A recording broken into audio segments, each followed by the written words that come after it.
Are you looking for the perfect bracelet for a loved one? Would your man be interested in a personalized keyring from his children? Are you looking for the best priced jewelry, whether it be a necklace, ring, earrings, bangle, or even more? Look no further than Crafted Arts. Crafted Arts is a local business based in Barry within the Vale of Glamorgan, and they have a range of all the perfect items you need. If it's for the perfect gift for an anniversary, or maybe it's for someone's birthday, maybe something for Christmas, or you wanted to give someone that perfect gift that will last a long time, Crafted Arts is the business for you. If you want to know more or see what they have in stock, then you can visit them locally at 29 High Street, Barry, Vale of Glamorgan, CF627EB, or you can go onto their website at www.craftedarts.co.uk. You could even email them at info@craftedarts.co.uk, or maybe just give them a call at 07789 94248.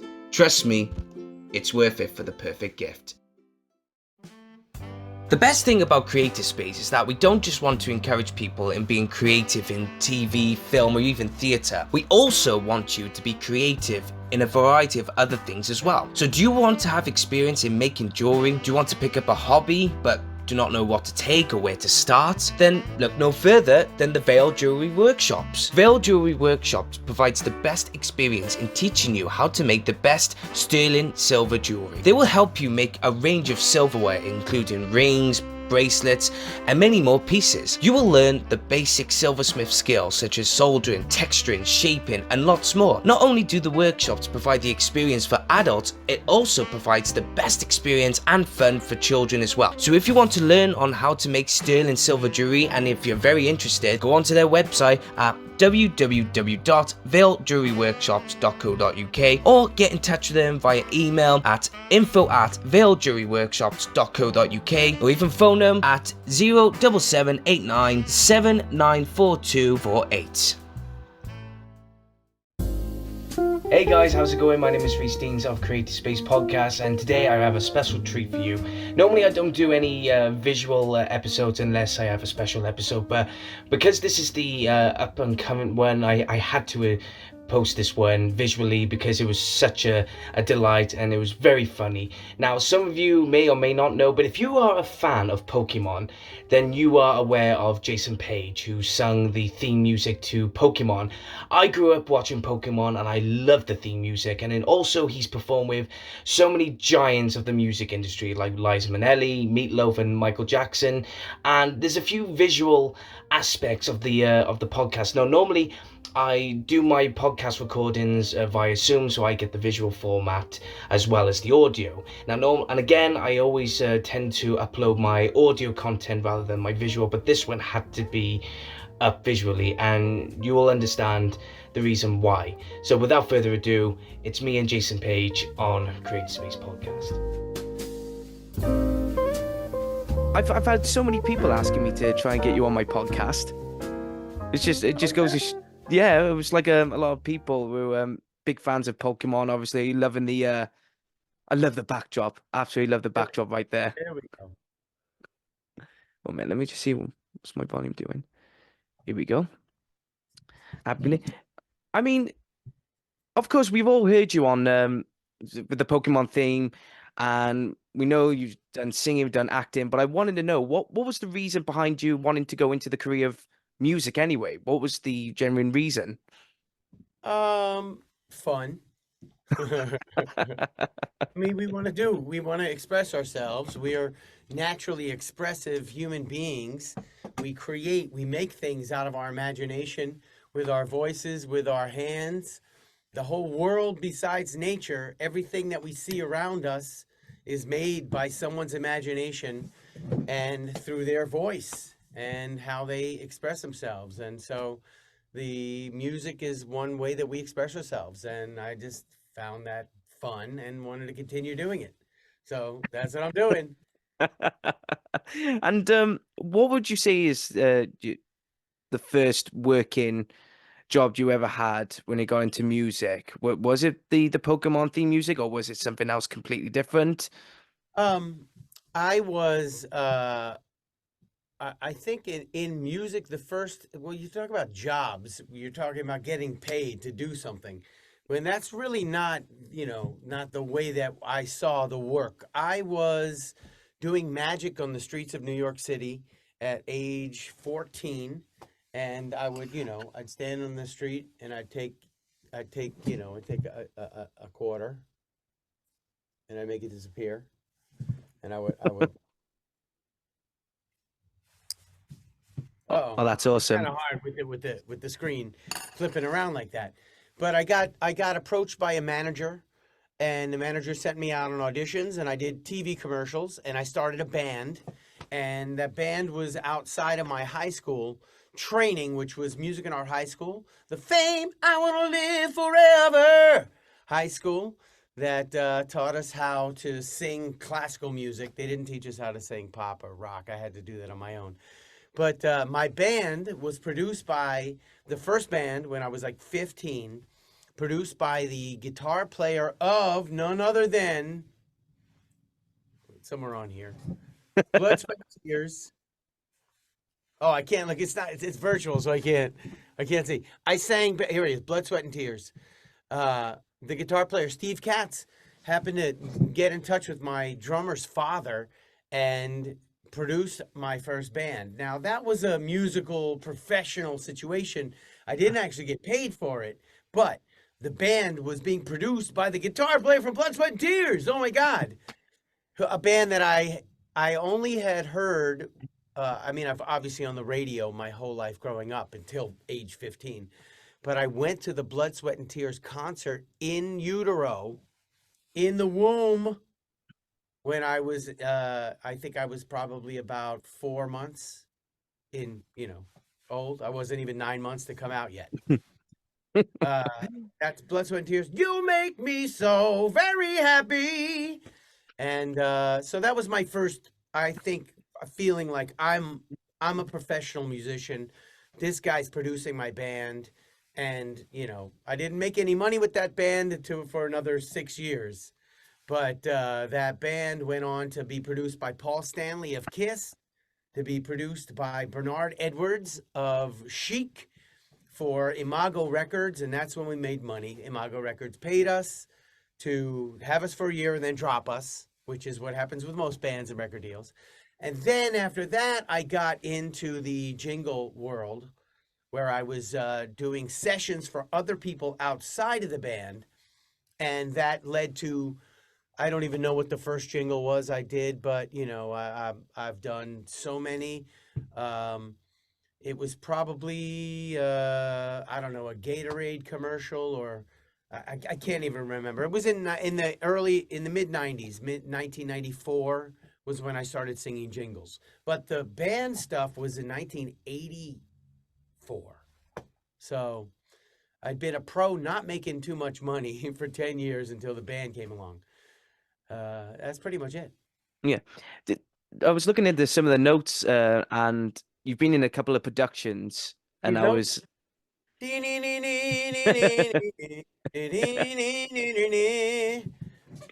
do Yep, do do do. that's the Pokemon theme song on my chest. Oh, gotta love it. Are you a fan Yeah. of musicals, stage musicals in itself as Yes. well? Today, I just was invited to a dinner for this company right here, Baz, and it's called For the Record. Where are they? Where's the other one? Um, it's Tarantino. Here it is. For the Record Tarantino, and For the Record Baz, and there was For the Record Zemeckis, and For the Record Coen Brothers, and For the Record Scorsese. It's Scorsese. I played Joe Pesci. It was unbelievable. Uh, These are musicals that are created from aligning all of the movies, the best scenes and songs from all the movies of particular directors like Baz Luhrmann or Tarantino, Scorsese, Coen Brothers, Zemeckis, um, Paul Thomas Anderson. We Mm. did Boogie Nights with all kinds of other movies from him as well. It was an incredible musical theater experience in a live uh, venues that are non-traditional theaters, like restaurants with stages built all up around in different areas. We've done them in Vegas at the incredible club Light at Mandalay Bay, and at the Wallace Annenberg in a traditional theater space. So this musical theater is like groundbreaking, really cool, familiar scenes. I was in the first Tarantino at Rockwell Table and Stage. Actually, it was Show at Bar. It wasn't even Rockwell. It expanded because of For the Record's success. I played Sam Jackson. Oh, I'm sorry. Did I interrupt you? Go ahead, continue with what you were saying. So, it was cross-cultural casting, was really fun, really fun. But yeah, musical theater is the way that I can consolidate all of my acting ability, my singing ability, my movement ability, the context. We're talking about something specific that we're getting across, not just a song in 3 minutes, then it's over. It's a full 2 hours of communicating things. So For the Record is now reached groundbreaking heights. They are going to be opening their own, I believe it's like a Cirque du Soleil type tent that they're going to have all their shows at this fall. So I'm very excited about that. I'm not sure if I'm going to be in them. I'm already booked for most of the fall, but it's a great thing. You got to see their shows. Is there any musicals that you want to be in personally? Is there any other particular show, play, whatever that really captures you and of your interests? Yeah. I did a version of Godspell over here in 2020. 2020, yeah, 24 years ago, actually. And I played Jesus. And Godspell is the kind of show that allows the performer to put his own talents into it. And at the time, I had lots of talents, but now I've got even more. And it's sort of this sort of it keeps getting updated every time the show is done. All the performers bring their new skills to the table, and it gets incorporated into the show. So I'd really like to do Godspell again and another show. I mean, these are shows that I've already done. Joe's Garage is due for a reunion. We did that in 2007, and it's the best musical I've ever done. Frank Zappa is one of the most prolific and incredible musicians to ever have lived and died. And his work should be seen by more people than just saw it the first time, because it's fabulous, and it appeals to all of my ethics. All the messaging that Zappa has is very aligned with at least what I believed at the time. Shows that I haven't done, not really. I'm not very interested in much musical theater. It always, unless I'm creating it and it's part of something that I'm doing from the ground up, it always is, it lacks a lot of things. It's always manipulated and contrived, and in a way that makes me feel uncomfortable when I'm watching it. Just people singing for the sake of singing. They don't really care what they're singing about. They're just getting paychecks, and they're on a Broadway stage. It's like, that's kind of what it feels like to me. You should make a song about that. I would definitely listen to that and listen to the full track. That'll be amazing to listen to. When it comes to performing with artists and everything, there's a couple of names that I've written down. So, one of them was, just sticking on to the musical theater at the moment, it was Liza Minnelli. Is that Oh, true yeah. that you, what was it like performing with her? She's right here on the side. You can't really see her.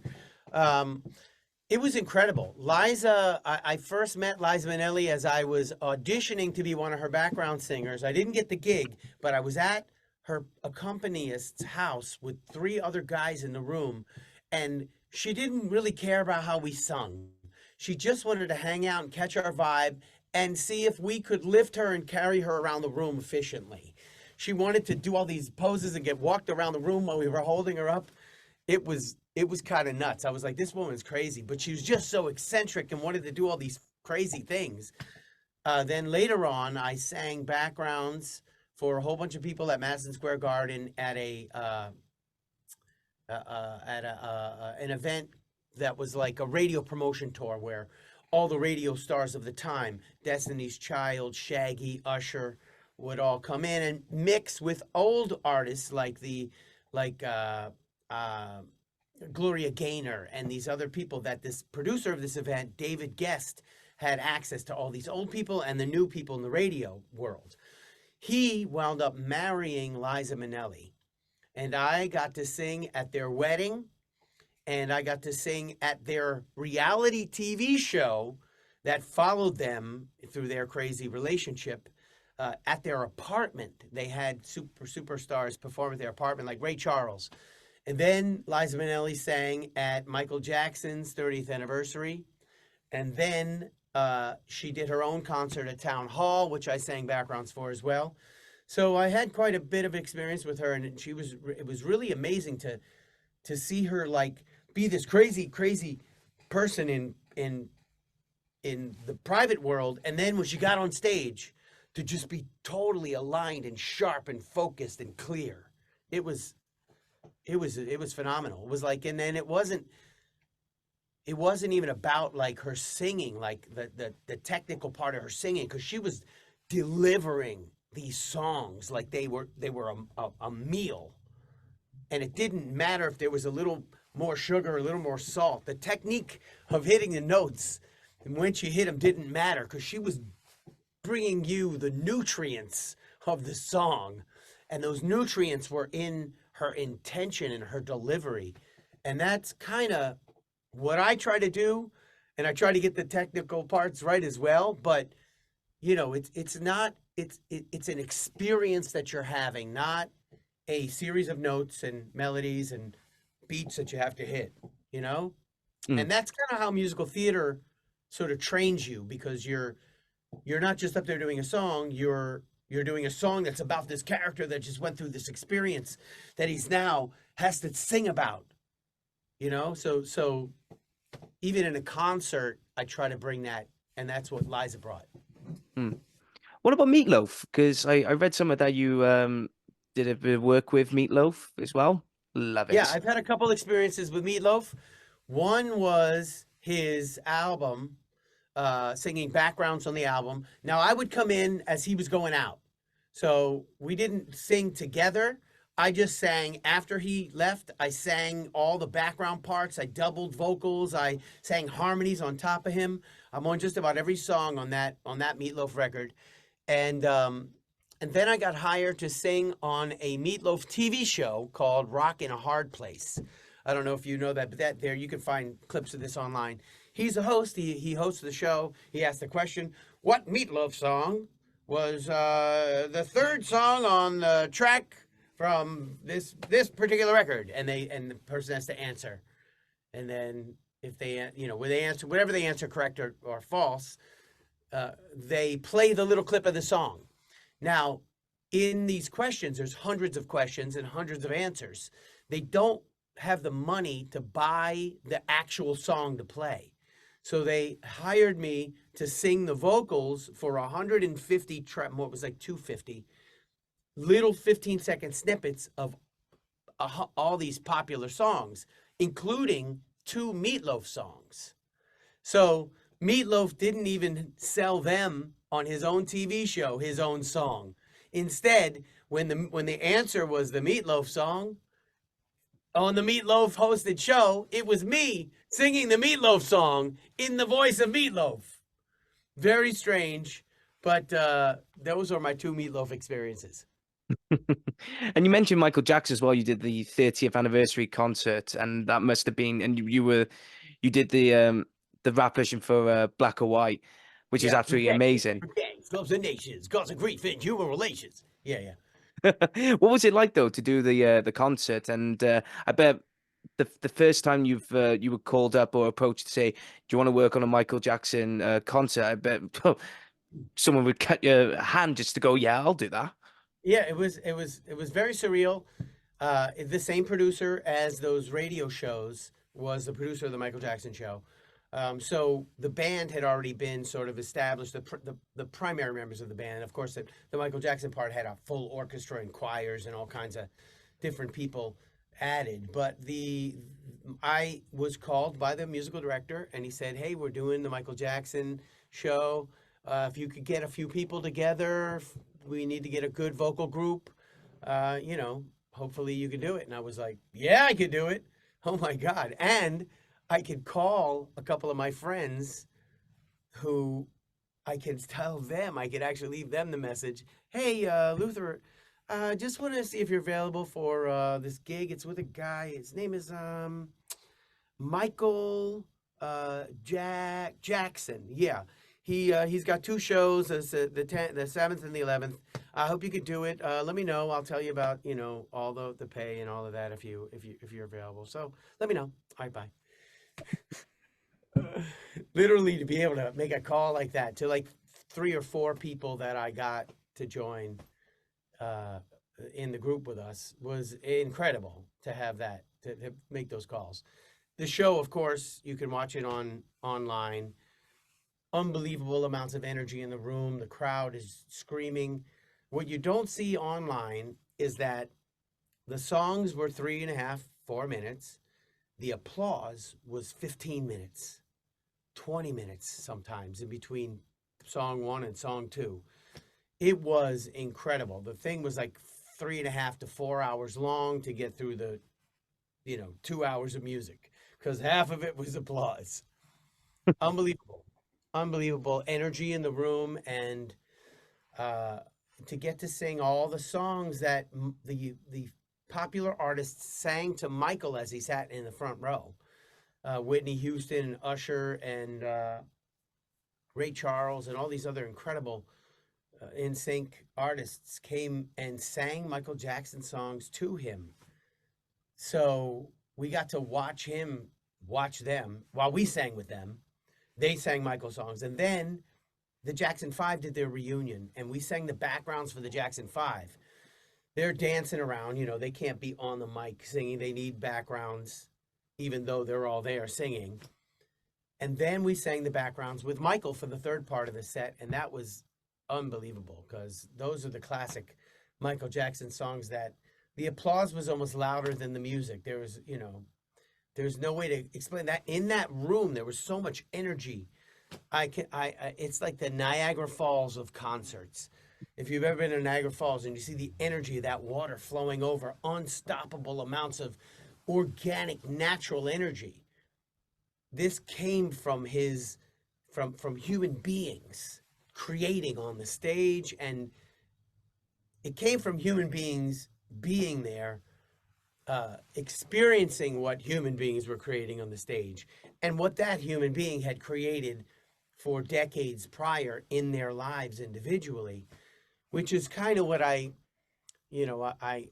small degree can understand in the Pokemon community, how you spend your whole life in this Pokemon ecosystem, and all the things that you do contribute to how you feel about Pokemon. And then the song triggers all of this nostalgic experience that you've had, and, the enthusiasm you've had for Pokemon. And that comes out when I do performances sometimes, and people are just having this incredible experience. And it's because of their lifetime of Pokemon. Not necessarily the lifetime of me, but their lifetime of Pokemon. And I'm just a representative. I'm just a sponge for them to put that enthusiasm. Hopefully someday we'll do Madison Square Garden to 30,000 Pokemon fans, and they'll freak out. Speaking about Pokemon, when you were first approached to sing the song, the theme tune that we all love and admire and grew up with, what was your initial response to that? What was your first impression when they were going to when they told you about this theme song and this show called Pokemon? Well, as with all the other brands on the backdrop here, they're sessions, and some of them are big companies, some of them are unknown companies. We find out what we find out about them, and we go in there and we try to hit a home run for whatever it is they're doing. Lego Mania, Lego Mania. I mean, Lego was as big as it gets at that point in terms of toy companies, and still is right now. Mm. So, it was just an unknown, basically a Japanese thing that we knew it was a Japanese TV show, Gotta make it, gotta hit it out of the park. Let's rock this thing. What's the song like? And then they play the song, and I say, all right, I got it. Let's do it. And when when the show came out and people heard the theme music, and even to this day, people love it. I mean, you sound from just listening, you sound very grateful to the fans of Pokemon for continuing and to keep the legacy of the song going. You're grateful, especially how big the show is, especially the song. You sound very humble when it comes to the community. And was you expecting any big impact it was going to make, or wasn't you expecting how big it was going to turn out to be? Well, you can't predict these types of things. I'm more projecting and manifesting my own reality, and in my mind and my efforts, I manifest the happiness of people through the work that I do. The audience is receiving my gift of my voice and my talent, and that being, to the largest degree possible, to the Michael Jackson level, basically. I'm trying to follow in the footsteps of Michael Jackson, and those footsteps are kind of hard because he dances and he does all these crazy things with his moonwalk and all that. But that's as an artist, right? So I'm manifesting the happiness, but I was pursuing it as an artist, creating my own music. And that wasn't how the happiness was created. So so I did not expect it in this direction, but I did expect it and manifested it for my life. So it's almost as if, you get what you want, but you don't get it from here, you get it from over here. I was busy looking here, and all I had to do was turn around, and oh my God, these are the things that have created as much happiness as a Michael Jackson, in a way. Mm, I mean, Pokemon in and of itself, and I'm not responsible for all the happiness the Pokemon creates. I'm just responsible for the song part, and the song has led people to various degrees of happiness, but it could be compared to the happiness Michael Jackson has created in some mm, way. 2 billion Pokemon fans, 1 billion people just on the Pokemon Go app alone, $100 billion industry with 25 years of passionate people creating all kinds of art and effort. I mean, there is a Michael Jackson convention, but there's dozens of conventions that are just filled 90% with Pokemon. There's one or two Michael Jackson conventions. So, I mean, I'm not attributing the happiness to me. I'm attributing the happiness to Pokemon. So, and I'm just receiving a little bit of it back when I go to these events. mm. So, yeah, I manifest it in some way, the future that I see for myself, but I didn't manifest how I would get it. And I'm very grateful to you and all the Pokemon people who spent all the time and energy, you know, uh, building the ecosystem. And I'm just trying to catch up with interviews, with live performances, with products, with shirts, with merchandise, with other songs that I create. The Pokemon Go theme song, the Detective Pikachu theme song, the Last Goodbye, Ash's Last Goodbye song Mm. that you guys can get on YouTube and on my website as well. There's so many ways that I am grateful and creating more value for the Pokemon ecosystem. Um, and, following in the footsteps of Michael Jackson. Come on. Did you ever because in relation to Pokemon Go, obviously The Rock doing Johnson was involved with Pokemon Go. Did you ever get to meet him Okay, personally? Rock. I didn't meet The Rock, but I did meet with his managers. Mm, They came over and we discussed how we were going to do the song for Poke Rock, and The Rock said, "Hey, let's do another one and get him in the video."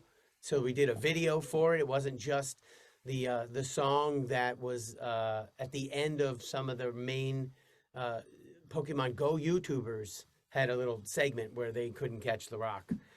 But then we did the music video of me in the video afterwards, which is really cool that The Rock did that. So, but no, I did not meet The Rock. I hope to meet him someday, though. mm.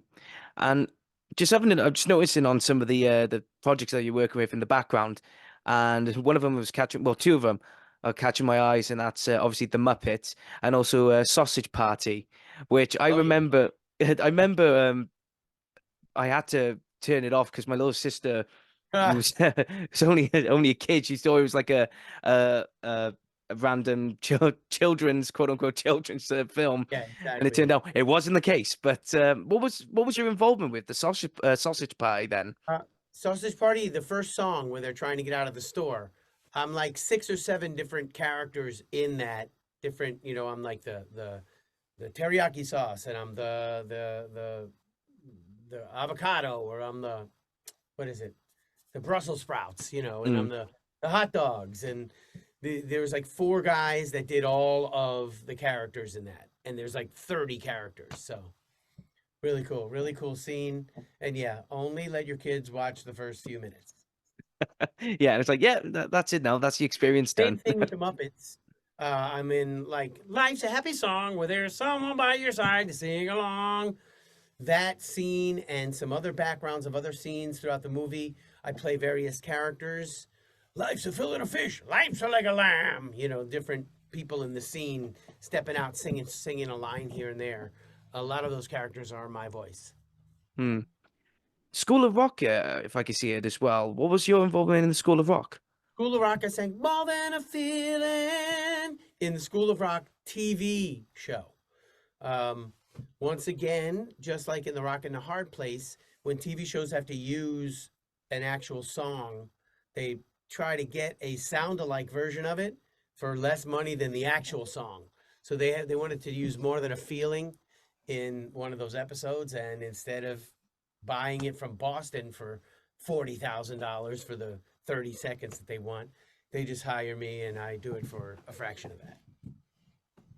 Going on A to nice just fraction, a good fraction. what was that? A The good good press. fraction. Yeah, yeah.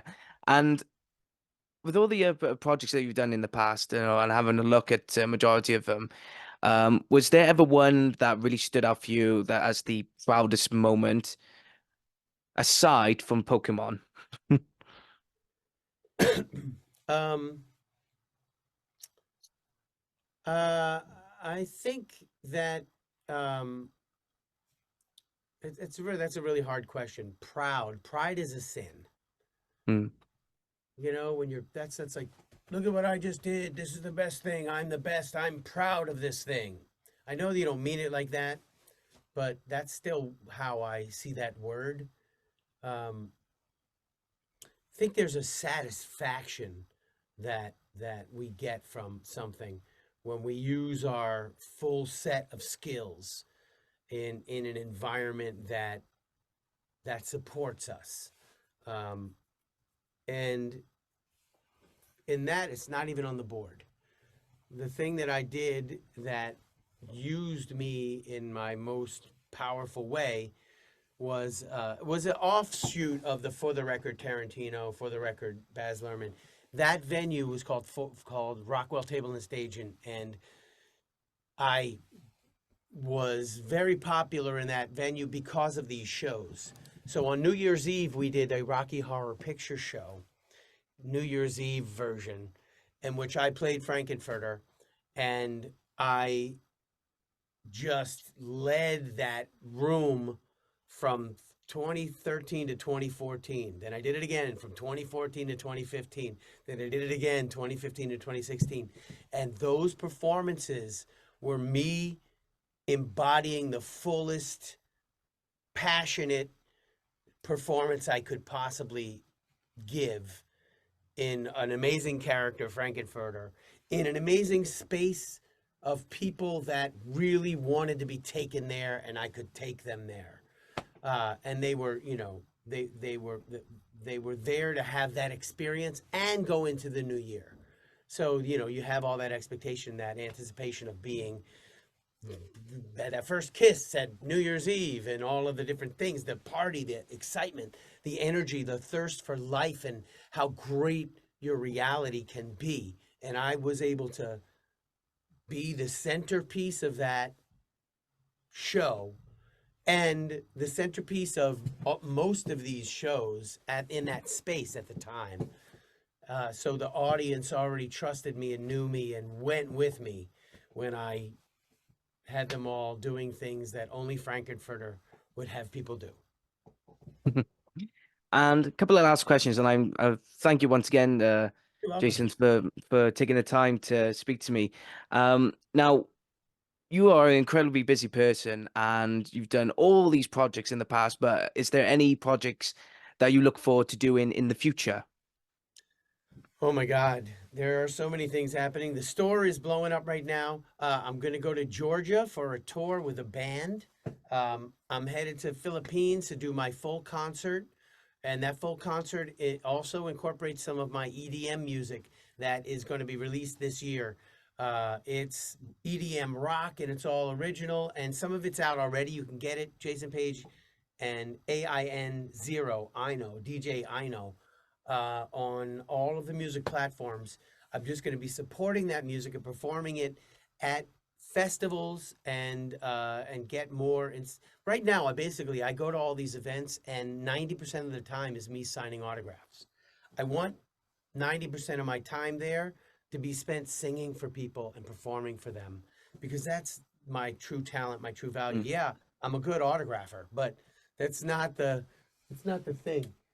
You know, I got my Jason Paige gold trainer cards that I'm autographing. Then people could get them on my jasonpage.com/shop site.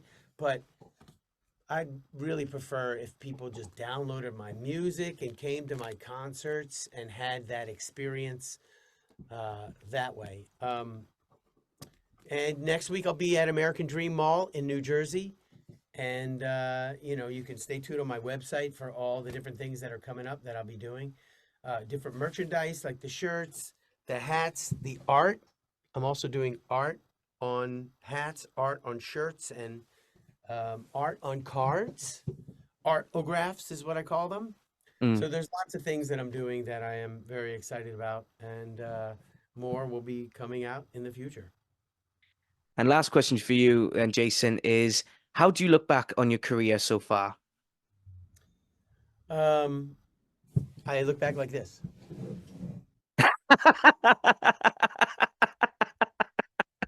Love it.